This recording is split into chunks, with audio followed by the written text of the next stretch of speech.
আসসালামু আলাইকুম। আজকে ডিম ভাজি করব, তো ভাবলাম একটা ভিডিও করে আপনাদের সাথে শেয়ার করি। সো গাইস, দেখতেই পাচ্ছেন তেলটা গরম হয়ে গেছে।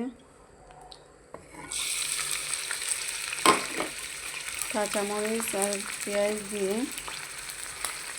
ভালোভাবে পেঁয়াজটা খুব সুন্দর করে মজিয়ে নেব।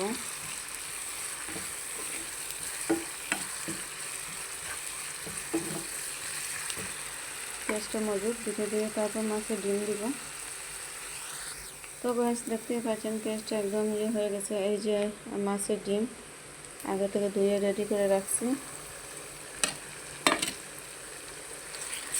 তো ভালো করে লাল করে মাছের ডিমটা করে নেব।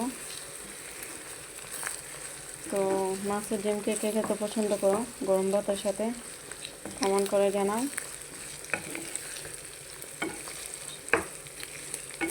আর নিজের হাতে রান্না খুবই ভালো লাগে সব সময় রান্না করতে।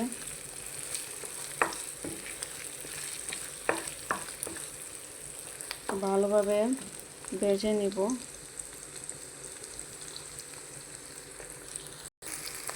গ্যাস দেখতেই পাচ্ছেন ধীরে ধীরে ডিমটা লাল হয়ে যাচ্ছে। ভালোভাবে আমি ভেজে নিতেছি। আজকে মাছ নিয়ে আসা হয়েছিল, দেন এতগুলো ডিম হয়েছে মাশাআল্লাহ। তো ভিডিওটা কেমন হলো অবশ্যই কমেন্ট করে সবাই জানাবেন। Thank you so much.